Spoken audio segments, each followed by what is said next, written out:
Shalom, apa kabar? Katakan Tuhan baik. Amen. Baik, saya akan khotbah sore hari ini tentang kecil tapi penting, small but significant. Seringkali orang tuh nganggep gampang, ya, terlalu menggampangkan, menyepelekan masalah-masalah kecil, menyepelekan hal-hal kecil.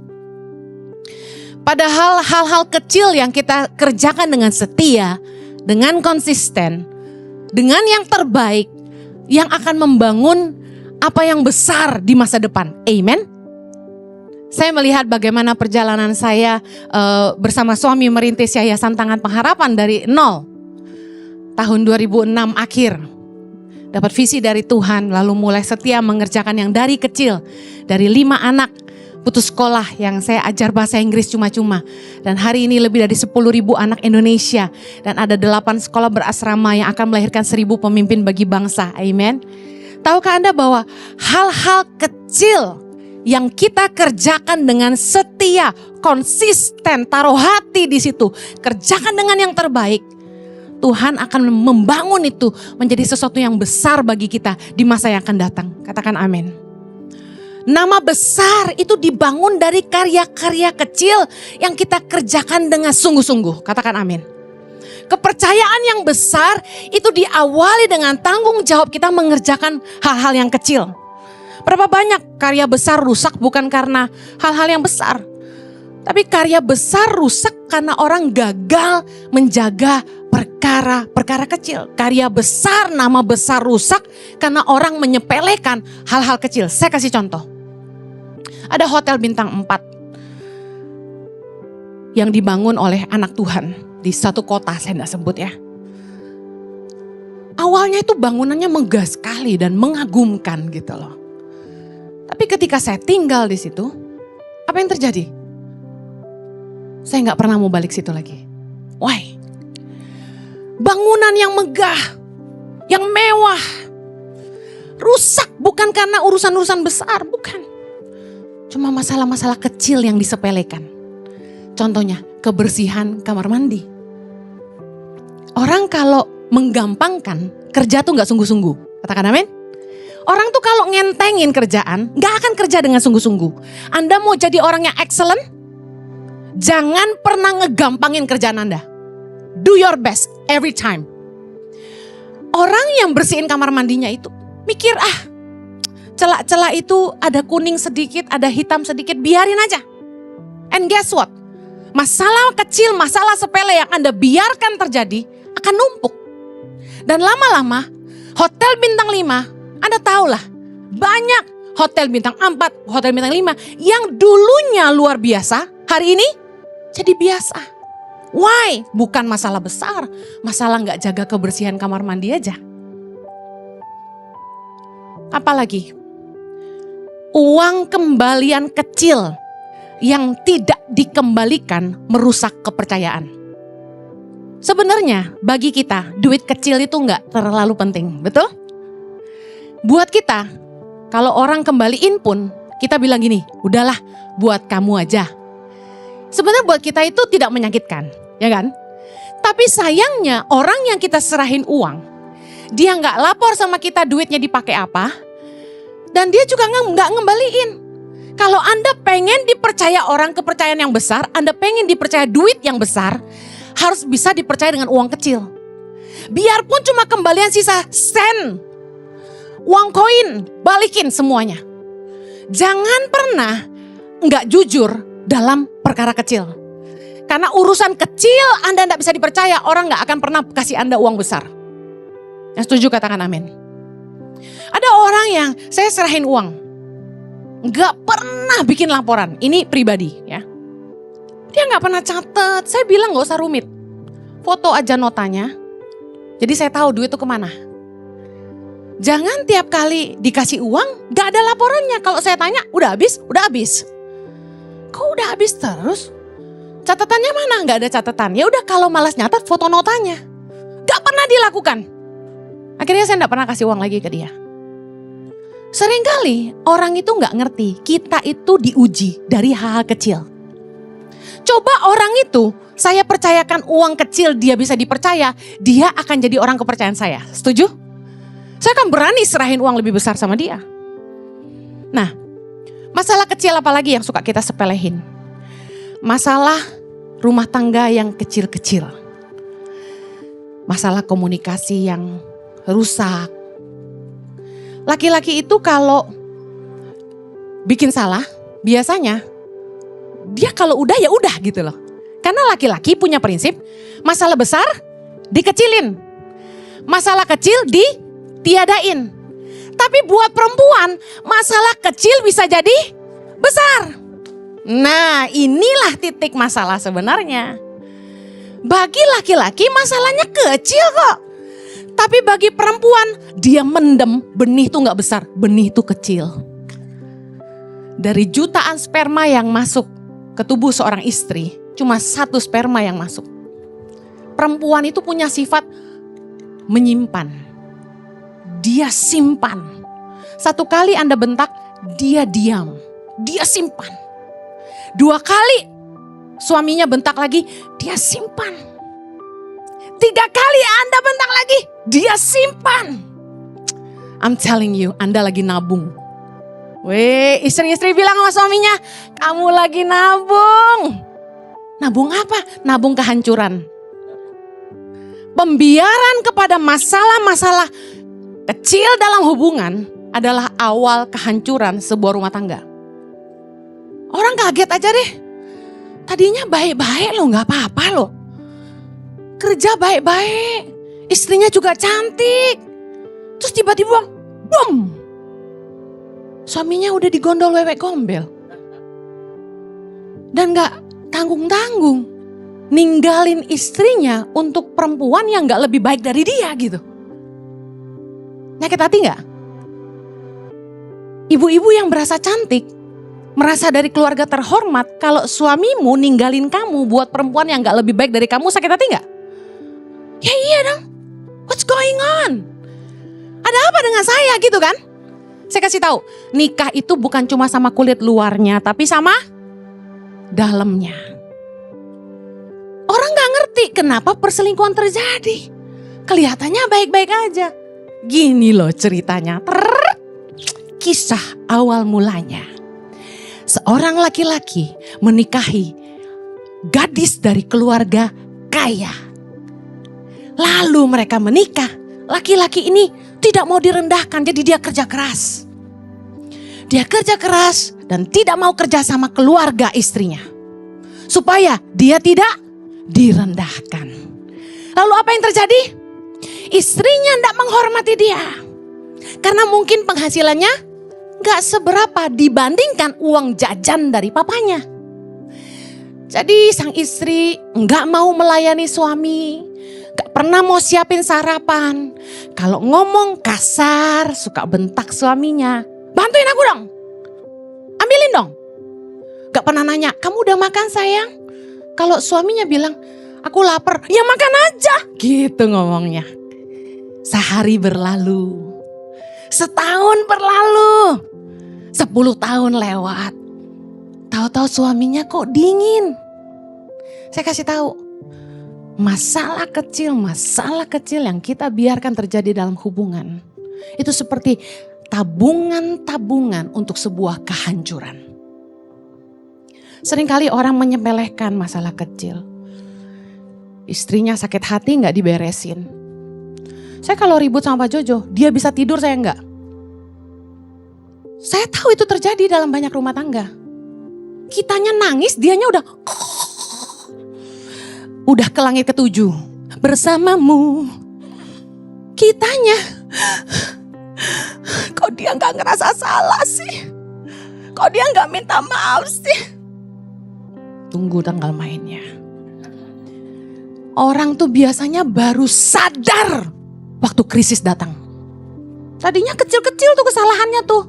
Udah, masalah besar dikecilin, masalah kecil ditiadain. Kan gitu ya bapak-bapak. Tapi istrinya simpan terus. Kemudian boom, krisis datang baru tersadar. Kok istrinya kabur? Kita mau lihat bagaimana Yesus mengajarkan hal-hal kecil. Yang pertama, Yesus ngajarin tentang setia dalam perkara-perkara kecil. Baca firman Tuhan, Lukas 16 ayat 10. 3, 2, 1. Barang siapa setia dalam perkara-perkara kecil, ia setia juga dalam perkara-perkara besar. Dan barang siapa tidak benar dalam perkara-perkara kecil, ia tidak benar juga dalam perkara-perkara besar. Kalau kita tuh mau dipercaya perkara-perkara besar, Yesus ngajarin kita harus bisa dipercaya dalam perkara-perkara kecil. Kita harus setia dulu dengan perkara-perkara kecil. Tahukah Anda, kesetiaan Anda dalam perkara-perkara kecil merupakan ukuran orang akan nilai hidupmu tentang betapa kamu berintegritas atau tidak, kamu teliti atau enggak, kamu tanggung jawab atau enggak, kamu excellent atau enggak. Orang tuh enggak lihat dari karya besar, orang lihat dari karya kecil. Orang yang punya jabatan tinggi dan dipercaya lebih hari ini berangkat dari orang-orang kecil. Setuju, katakan amin. Orang-orang kecil yang setia, tanggung jawab, bisa dipercaya, berintegritas dan excellent. Amen. Kita enggak akan pernah pilih karyawan yang kita serahin urusan kecil aja enggak beres. Gimana mau ngurus urusan gede kalau urusan kecil aja dia gak becus. Dipercayain perkara kecil aja gak tanggung jawab, gimana mau tanggung jawab urusan gede. Very simple. Tapi banyak orang yang gagal menghidupi ini. Kita pengen banget dipercaya lebih, kita pengen dipromosi, kita pengen naik gaji, naik posisi. Tapi Yesus kasih tahu kuncinya kamu setia dengan perkara kecil. Perkara kecil tuh apa? Urusan duit kecil. Jangan nyolong.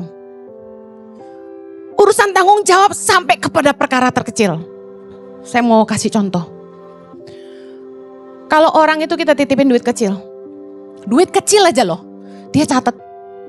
Beli buah 1 kilo, buah ini sekian. Duit kecil aja loh. 100.000 dicatat sampai sedetail itu. Kira-kira penilaian kita sama orang ini apa? Yuk belajar kritis. Cermat. Bisa dipercaya, lalu jujur, lalu tanggung jawab. Setuju gak sama saya? Urusan 100.000, kita akan coba 1 juta. Betul? 1 juta dia bisa dipercaya gak? Orang itu kalau pengen dipercaya lebih, gini, yang 100.000 aja lu gak jujur, gimana yang mau cepet tiau? Gimana mau yang 100 juta gitu? Yuk berintegritas. Lagi. Ada orang yang sangat memperhatikan hal-hal detail. Hal detail tuh kayak gimana? Anda kalau masuk ke sebuah kamar mandi di bandara atau di mall, Anda kayak saya nggak yang gini? Kamar mandinya wangi. Kamar mandinya itu tisu gulungnya selalu ada, disediakan dan terlipat rapi. Lalu kita lihat tong sampahnya dikosongin, kita lihat ada mbaknya. Ada kan ya mbak-mbak cleaner tuh yang lapnya tuh nggak dibedain. Dia lap lantai, dia lap kursi. Dia lap bagian bawah. Apa tuh toilet duduk, kan bawahnya kotor tuh, cipret-cipret tuh. Dia pakai juga buat lap atasnya. Saya suka perhatiin tuh. Waduh. Pernah saya ketemu sama tukang bersihin toilet di mall. Saya lihat kok nih orang bersih banget nih sampai keren gitu natanya. Pengen gue lamar. Pengen saya tanya gitu, Mbak mau gak kerja sama saya gitu. Cari orang yang kayak gini tuh susah. Perhatiin gak supirmu, kalau Anda punya supir. Mobil dibersihin gak? Tong sampah mobil dikosongin gak? Kadang-kadang ngeselin kan? Malas banget sih. Kerjaannya cuma supir, tapi mobil aja gak diurus. Apa yang diurus? Tiap hari kita lihat dia duduk nongkrong di lantai. Ngopi-ngopi, ya kan? Main HP. Kita lihat mobil, lah kotor banget. Pernah saya marahin staf Tangan Pengharapan yang ngurusin bagian transportasi. Itu mobil gak dicuci, kamu gak mandi. Dia bingung apa hubungannya. Saya bilang kalau kamu aja butuh mandi, mobil juga dimandiin. Lah gawemu apa? Gitu saya. Oh jadi Jawa? Bu ini orang Jawa? Bukan. Kalau ngomong sama orang Jawa, saya jadi Jawa. Kalau ngomong sama orang Sunda, saya jadi Sunda. Saya bisa ngomong apa aja ya. Tapi kecuali bahasa roh, karena kita tidak saling mengerti. Nah, Anda pernah gak nginep di rumah orang? Dia siapin kamar tamu tuh serius gitu. Dia taruh handuk yang bersih di pintu, kayak hotel. Dia siapin sabun mandi, dia siapin sikat gigi baru. Lalu kita bisa lihat dia siapin air mineral botol. Nih orang sih keren. Waktu kita tidur spraynya wangi baru. Tahu kan ya bau spray wangi ya? Yang baru dipasang kan sedap tuh. Kita bisa nilai. Nih orang sih keren. Penilaian kita apa? Terbaik. Nih orang excellent. Betul nggak?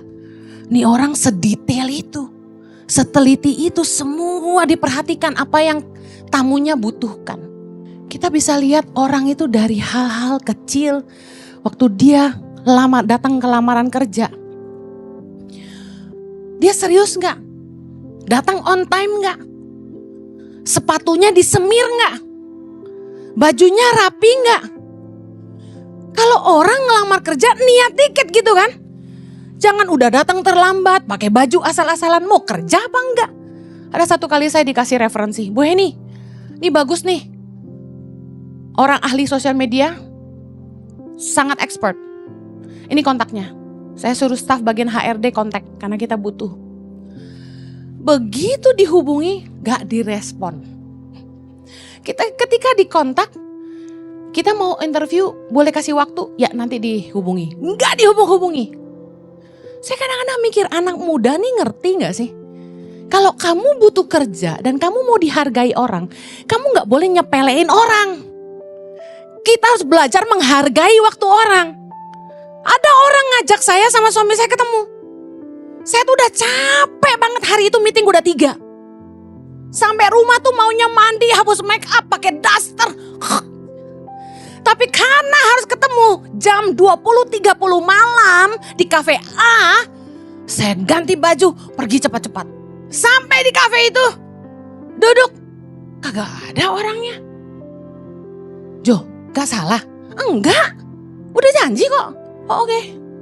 Sampai jam 9, saya bilang udah tanya deh orangnya di mana. Karena udah setengah jam saya tunggu. Sorry kok, lupa kok. Waduh. Saya kasih tahu, hal sekecil itu Anda nyepelein, Anda gak akan dihargai orang. Banyak kali kita nyepelein hal-hal kecil. Tahukah Anda pengen dinilai, dihargai orang, Anda pengen dinilai baik, jangan nyepelein hal-hal kecil. Orang yang suka ngegampangin orang lain akan digampangkan orang lain.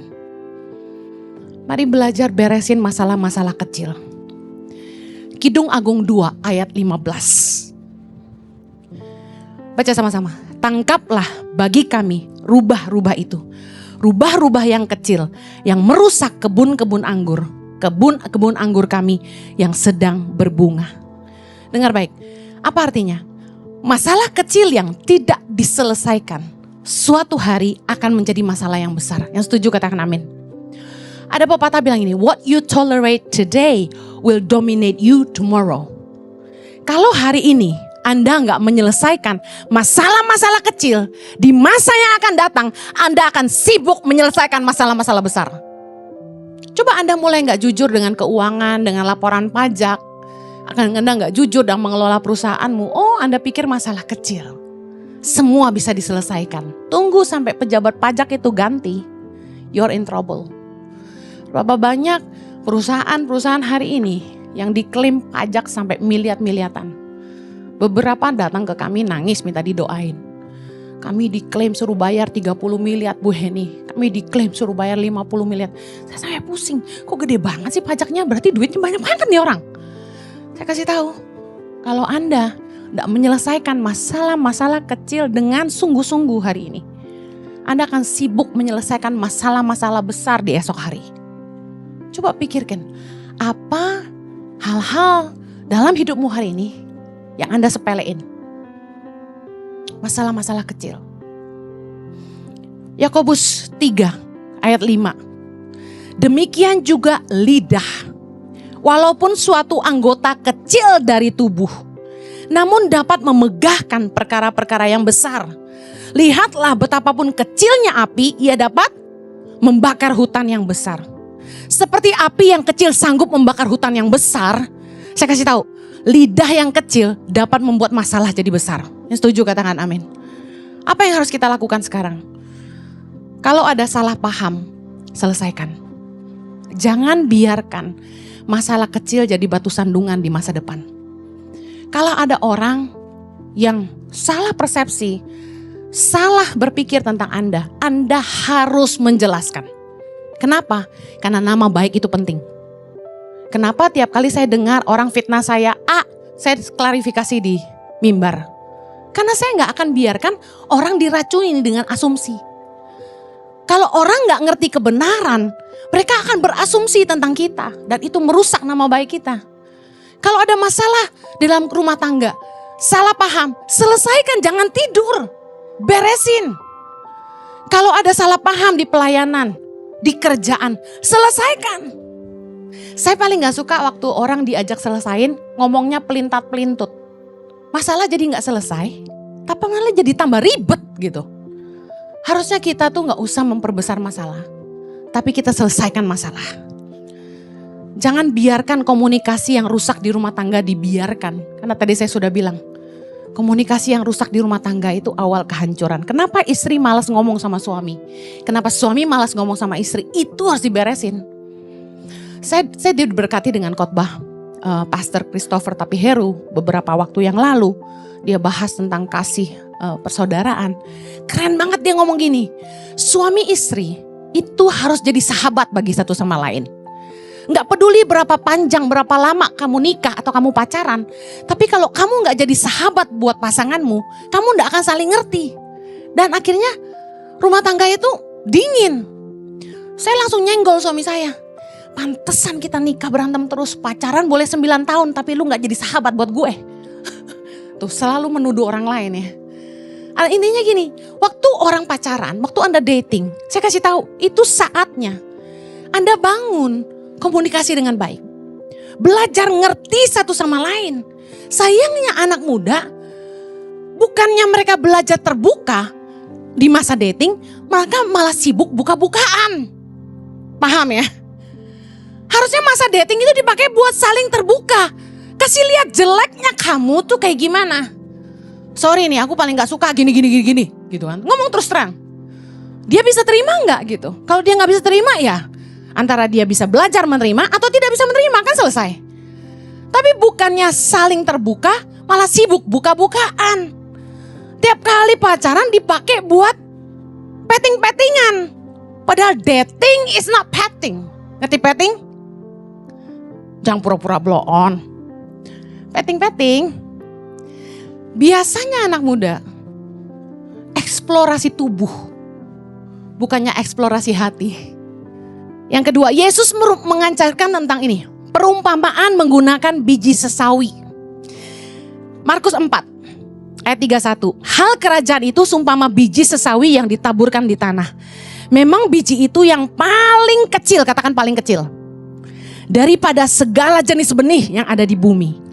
Tetapi apabila ia ditaburkan, ia tumbuh dan menjadi lebih besar daripada segala sayuran yang lain. Dan mengeluarkan cabang-cabang yang besar sehingga burung-burung di udara dapat bersarang dalam naungannya. It does not matter if you start small. Firman Tuhan ini keren banget. Enggak masalah kalau Anda memulainya dari kecil. Jangan pernah menyepelekan, memandang rendah dirimu dengan perkara-perkara kecil yang Tuhan percayakan di hidupmu hari ini. Jangan pernah memandang rendah usaha kecil yang orang tuamu percayakan pada kamu hari ini. Jangan pernah memandang rendah kepercayaan kecil yang Tuhan percayakan dalam hidup kita hari ini. Karena sebenarnya Tuhan itu senang melatih kita dan menguji hati kita justru lewat perkara-perkara kecil. Tahukah Anda bahwa sangat mudah bagi Tuhan untuk mengangkat hidup kita? Katakan amin. Sangat mudah bagi Tuhan untuk mempromosikan kita, memberkati kita, berlimpah-limpah, mudah. Tapi Tuhan itu melatih kita dari hal-hal kecil. Supaya apa? Supaya kita terlatih mengerjakan yang lebih besar.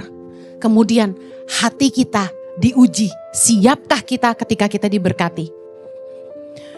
Dalam Matius 25, ketika perumpamaan tentang talenta, ada hamba-hamba 3 yang dipercayakan talenta, ada yang dipercayakan 5, 2 dan 1. Menarik sekali bagaimana tuannya itu memuji mereka. Bukan dari jumlahnya. Wah hebat, yang dari 5 jadi 10 dipuji dengan lebih mantap gitu. Wih keren, kamu hebat, kamu cerdas, kamu bisa perbanyak jadi 10, wah keren. Bukan itu. Enggak, Tuhannya sama sekali enggak bahas angka. Baik sekali perbuatanmu itu, hai hambaku yang baik dan setia, engkau telah setia dalam perkara kecil. Aku akan memberikan kepadamu tanggung jawab dalam perkara yang besar. Masuklah dan turutlah dalam kebahagiaan Tuhanmu. Yesus kasih perumpamaan ini. Jadi bukan seberapa banyak yang Tuhan percayakan dalam hidup kita hari ini. Tapi yang Tuhan akan uji adalah apakah kita setia dengan perkara kecil yang Tuhan percayakan dalam hidup kita hari ini. Saya tuh sangat bersyukur bahwa Tuhan itu mengizinkan saya memulai tangan pengharapan itu dari kecil.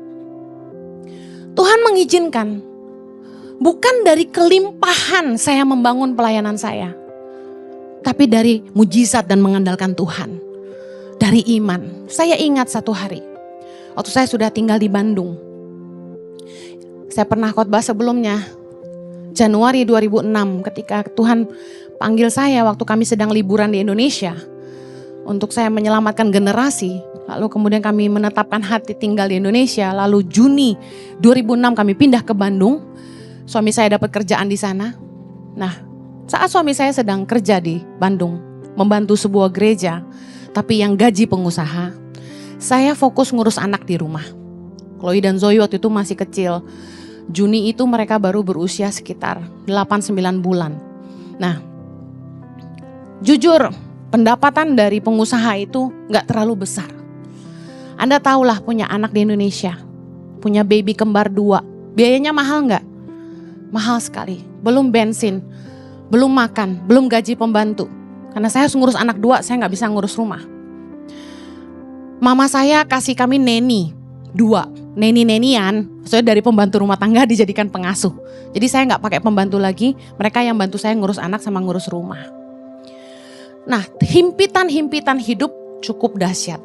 Apalagi dari penghasilan suami saya itu saya masih tabur lagi buat orang susah di Bandung sekitar 30%. Jadi sisa sedikit sekali yang kami miliki sebenarnya. Satu hari saya ingat saya lagi nyetir mobil yang dipinjamkan pengusaha itu. Di tikungan Dago Pakar itu saya ngomong gini sama Tuhan, saking sesaknya gitu loh. Tuhan, bukankah segampang membalikkan telapak tangan kalau Tuhan tuh mau memberkati aku? Aku kesel gitu loh, kenapa harus hidup pas-pasan kayak gini menghidupi panggilan Tuhan gitu. Kenapa harus, ngerem-ngerem, tau gak, uang sayur aja seminggu tuh kita makan cuma 250.000 per minggu. Bayangin, ngirit banget. Saya beli ikan tongkol cuma 10.000 satu. Ayam pejantan unbelievable bisa ada yang harganya 10.000, you know. Saya juga bingung Indonesia nih, ayam apa itu? Tapi luar biasa kita survive di Bandung itu. Nah, saya ingat banget saya ngomong gitu sama Tuhan. Tuhan, bukankah segampang membalikkan telapak tangan kalau Tuhan mau memberkati aku? Kita mulai tangan pengharapan itu kan kita gak kepikiran bikin yayasan gitu loh. Saya cuma lihat anak-anak itu susah dan saya mau bantu mereka. Dari kecil, dari 5 anak itu. Di tengah kesusahan saya, di tengah pergumulan hidup, Tuhan ngomong gini, aku yang tahu hatimu. Aku Tuhan yang tahu hatimu. Mungkin ada Anda yang seperti saya hari ini. Anda udah sesak dengan hidupmu. Kayaknya hidup gini-gini aja. Usaha segini-segini aja. Beban besar, tanggungan banyak, tapi penghasilan gitu-gitu aja. Maybe Anda juga udah capek dengan hidupmu. Saya kasih tahu. Mari setia dengan perkara kecil yang Tuhan percayakan di hidupmu hari ini. Tuhan bilang, I know your heart.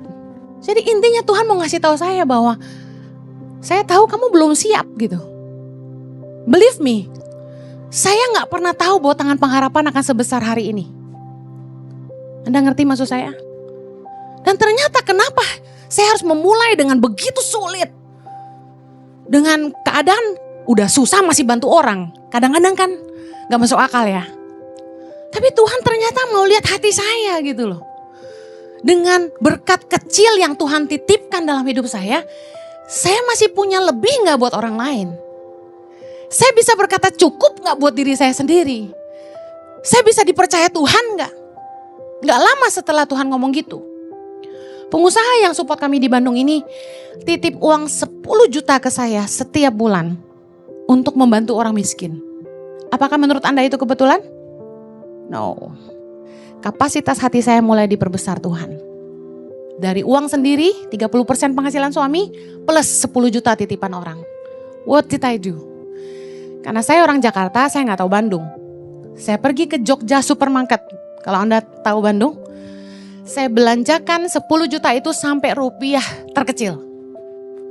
Saya belikan sembako 30 paket. Kemudian saya minta mbaknya masukin ke plastik jadi 30 kantong. 10 juta itu saya belanjakan sampai rupiah terkecil, bahkan kurang saya tambahin pakai uang saya sendiri. Dan bonnya saya serahkan ke pengusaha itu. Dan waktu saya bagi itu ke rumah-rumah orang miskin di daerah Cimahi, Bandung, saya kasih fotonya ke orang ini. Saya bilang, nih Pak, saya udah bagiin. Terima kasih. Setiap bulan saya lakukan yang sama. Saya fotoin notanya, saya bagiin dan saya kasih buktinya. Saya lakukan itu. I didn't know bahwa Tuhan punya rencana besar buat saya. Mulai goncangan datang. Dengar, ini berita bagus. Ketika goncangan datang dalam hidupmu, artinya Tuhan sedang mempersiapkan kamu untuk keluar dari sangkar. Bahwa Tuhan mau bikin kamu terbang. Tuhan mau lakukan perkara yang jauh lebih besar dalam hidupmu. Katakan amin. Waktu kamu digoncang, selalu tiap kali ada masalah datang, perkatakan dengan iman, Tuhan lagi mau bikin aku besar. Tuhan lagi mau promosi aku. Berkat yang baru akan datang dalam hidupku. Saya tiap kali digosipin orang, dijahatin orang, saya selalu perkatakan ini. Sebentar lagi ada berkat datang. Amen. Gak lama, suami saya dibilang gini, kamu harus kembali ke Australia. Kamu harus bikin gereja di sana. Ditawarin gaji, rumah, mobil dan sebagainya.